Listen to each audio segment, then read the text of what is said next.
এইমাত্র মুখিয়াজি চলে আসছে রেলি নিয়ে, আর এখন ইন্টারভিউ নিতে হবে আমাদের। আর ইন্টারভিউ নেওয়া মানে আমাদের গর্ব। মোদির সঙ্গে এখন আর টক্কর লাগবে, তার জন্য এখন আর ইন্টারভিউটা নিয়ে এলেন। ক্যামেরাম্যান পিছে পিছে আসেন। হ্যাঁ, আমি শুনেছি বলে মোদির সঙ্গে আপনার টক্কর লাগছে। अरे उ साला हमारा का देख कुछ लाई अरे उ टक्कर लागलो सिकेलो उ सब दिन ही हेरे छे हमारा का दिकार हारबे एबार कर वार टिकट काटबे अरे कहतो 5 বছর 15 বছর এই করেছে কি হ্যাঁ পেঁয়াজের দাম বেড়ে ঘটাবে আলুর দাম ঘটালে बढ़ा दिया হ্যাঁ এত এত দাম করে দিয়েছে আলু টালুর ওই থাকবে না তার জন্য আপনি পেঁয়াজ দেখতেছেন আর রসুন দেখতেছেন। হ্যাঁ তার জন্য আমি মাঠে দেখতেছি আমি কি কেমনি হয়ে যায় ফসল ফসল গালা ফের চুরি করে বেচতে হবে। ওইটা মনে হয় আপনার নাকি? না আমার নাই আমি দখল করে নেব ওটা না। আচ্ছা দাঁড়ান দাঁড়ান, আর একটা প্রশ্ন, আপনি দেশের জন্য কি করবেন? এই দেশের জন্য আর কি করবে রে বাবা হ্যাঁ আধেকটি দেশ তো বিক্রি হয়ে গেছে আর বাদ বাকিটি জিতালার পরে আমি বেচে দেবো এটাই কাজ আপনার? হ্যাঁ আর একটা প্রশ্ন। আচ্ছা মুখিয়াজি, এত গ্রামগঞ্জে গরিবগঞ্জ আছে, শহরে আছে, ওরা রাস্তাঘাটে ছুটছে, ওদের জন্য বাড়ি ঘর আপনি কি করতে চাইছেন? দেখ রে বাবা ওদের বাড়ি ঘর কথা যখন বললা তখন আমার একটা মনে কষ্ট হয় যে কুহতে চাই বুঝলে ওরাকে বাড়ি ঘর করে দিয়ে কি দিব ওরা তো রোডে সুদা সুদার আদত হয়ে গে ওরা রোডে সারা জিন্দগি কেটিয়ে নেবে আর ওখানে নামে যেটি টাকা আসবে ওটি আমি আমার বুকে ভরে নেব। আচ্ছা মুখিয়াজি, আর একটা প্রশ্ন, বেকার ছাত্র যুবকদের জন্য আপনি কি করবেন? দেখ রে ভাই ওদের জন্য আমি এমনি কিছু করতে পারবো না সারাকে আমি পাকিস্তান পাঠাবো। আর যাদের টুকটুকি চালিয়ে চালিয়ে বেড়াইছে রাস্তাঘাটে ওদেরকে? আরে ওখানে আমি তো আগে কেস করবো। কেন? আরে আমি মোটরসাইকেল নিয়ে ধুলিয়ান হয়ে যাচ্ছি এই জঙ্গিপুর সারা টোটোর লেগে আমাকে 5 ঘন্টা লাগে যেতে ওখানে আগে সুপ্রিম কোর্টে যা কেস করে আসবো। ছেলেগুলো কোথায় যাবে তবে? ও ওরাকে পাকিস্তান পাঠাবো। আপনি যে বলছেন টোটোওয়ালাকে হাঁকিয়ে দেবো, তো ওদের মেয়ে ছেলেগুলোকে আপনি কি করবেন? আরে ওকে সব দিকে আমি বিয়া করবো আর ছেড়ে দেবো নাকি? হ্যাঁ তো কয়দিন আগে দেখলাম মমতার মাথায় চোট লেগেছে, আমাদের নিউজে এসেছিল, এর পিছনে আপনার হাত আছে কি? এইগুলো আপনি কি কথা বলছেন? আমার হাত কোনোদিন হতে পারে না। আরে আমি কি কোনো মহিলার উপরে একবার হাত উঠালছি? আরে কিছু নাই ওয়ার্কে আমের বাগান ছিল আর বাগানে দেখছি আপনি এরকম লাল টুকটুকে আম ধরা হয় তো আমি আমটাকে মারতে যাই ওর কপালে লেগে আমার কি দোষ? হ্যাঁ ও রাজনীতিতে হয় তো, রাজনীতিতে হয়, নেতা নেতারা মারপিট করে তো তার জন্য ওই সব করে না। আমি যদি মারি কিনা তো খালাস করে দিই এরকম হাফ মার্ডার করি না নাকি রে ভাই? এটা আমার বডিগার্ড। নেতা হতো মুখিয়া জেসা। সব থেকে একটা দামি প্রশ্ন, পেট্রোলের দাম কি কমবে? না না ভাই পেট্রোলের দাম জীবনে কমবে না আরো বাড়াবে।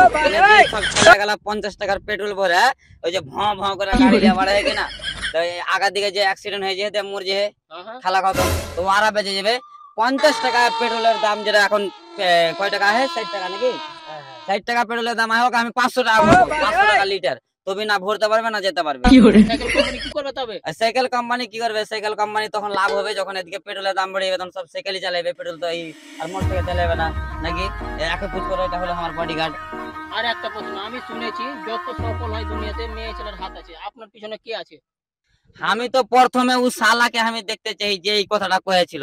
আরে মোদিও সিঙ্গেল, মমতাও সিঙ্গেল, টাটা সিঙ্গেল, সবাই সিঙ্গেল। তো দেখতো ওরা কত কত বড় কোটিপতি হয়ে গেছে, ওর সফলতার পিছে কার হাত আছে? কোনো মেয়ের হাত নেই। যে শালা এই কথাটা কয় না ও শালাকে আমি মারবো আগে। সব থেকে প্রথমে ও শালাকে মারবো যে শালা জুট্টা কথা কয়েছে বুঝলে? সব থেকে প্রথমে ও শালাকে মারবো কিরকম ও জুট্টা কথা কইতে পারে। এক নম্বরে জুট্টা হয় যারা বিয়ে করবে না তারাই থাকবে। আর আমি শুনেছি আম্বানির ছেলের বিয়ে হলো, তো আপনাকে ইনভাইট করতে ভুলে গেছে মনে হয়। এটা এটা জিনিস খুব খারাপ করলে আমার সাথে। আমার ছোটকালকার বন্ধু, আমরা এক ক্লাসে পড়ে হেনু তো ওই আর আমি ওই কত কাবাডি খেলে ছোট ডাকলে না শালা নিমো খারাপ আহে আমার বাড়িতে না আসতো তোর পেটের ভাত হজম হতো না। আর শালা কিরকম আহে कि আমাকে বাদ দিয়ে আর বেটা বিয়ে দেবে কও তো এটা ই সাক্ষী আহে কও তো আমার গাড়ি এসেছিল শালা 20 টাকা চাইতে আমি দিনি। তার মানে আপনাকে ডাকলে আপনি কুকুর মতো চলে যেতেন নাকি খেতে? ওইটা তো দেখো যদি না ডাকতো তাও যেত গেছিনু। ওই শালা রাস্তাতে যখন এই প্যান্ডেলের ভিতরে ঢুকছি কিনা তখন এই শালা গাট গালাতে লাত মারে বের করে। আপনি গেছিলেন খেতে কিন্তু আপনার ঘাটকে দিয়েছে। হ্যাঁ, এইটা কইতে পারবো, কিন্তু তাও আমার কোনো আফসোস নাই। ও ডাকেনি, ওটা ওর ব্যক্তিগত ব্যাপার। ও কেন ডাকলে না না ডাকলে না, কিন্তু খুব খারাপ করলে। দাদা আর একটা প্রশ্ন, আমাদের এখন ইন্ডিয়াতে আইপিএল চলেছে, তো আপনি কোন দল থেকে সাপোর্ট হতে চাইছেন? হ্যাঁ, ইয়াকে কিছু কহনি, কোন দল থেকে সাপোর্ট করবো মানে? আরে গোটা দল তো আমার। আরে হ্যাঁ, ক্রিস গেলকে লিনু আমি 56 লাখ টাকা দিয়ে, আর কি কয় ক্রিস্টিয়ানো রোনাল্ডো না কি কইছে, ওকে আমি শুদ্ধ হায়ার করনু, এবার কলকাতার সাথে ওকে খেলাবো। ওকে আমি কমসে কম ওই কি কয় 3 কোটি টাকা লাগাবো না, 3 কোটি টাকা দিয়ে আমি ওকে ডাকনু। হ্যাঁ, ইলন মাস্ককে দিয়ে খেলাবো শুদ্ধা, ইলন মাস্ককে খেলাবো পাঞ্জাবের আর সাথে হায়দ্রাবাদের সাথে খেলিয়ে দেবো। ওকে আমি হায়ার করে 50 লাখ টাকা দিয়ে। তুমি কি মনে করছো সব টিম আমি কিনে দেবো না? আপনি তাহলে বড় ভক্ত তাই আইপিএল নাকি? আরে আরে বড় ভক্ত লয়, আমার লেগে লোক সব ভক্ত হয়েছে আইপিএল। হ্যাঁ, একা পুচকে লাগি সাক্ষী হয়। আর একটা আপনাকে প্রশ্ন বলছি, আপনি অনেক মেয়ে ভালোবেসেছেন, সব থেকে আপনার পছন্দের মেয়েগুলোর নাম কি বলবেন? দেখেন যেরকম কি আমি তো মেলে অনেকে ভালোবাসি, যেরকম একটা হয়ে আলো তোমার এই কি হয় না? আরে এই যে আমাদের নতুন মডেলের হয়েছিল না মিয়া খলিফা, ওই আমার ক্লাস ছিল।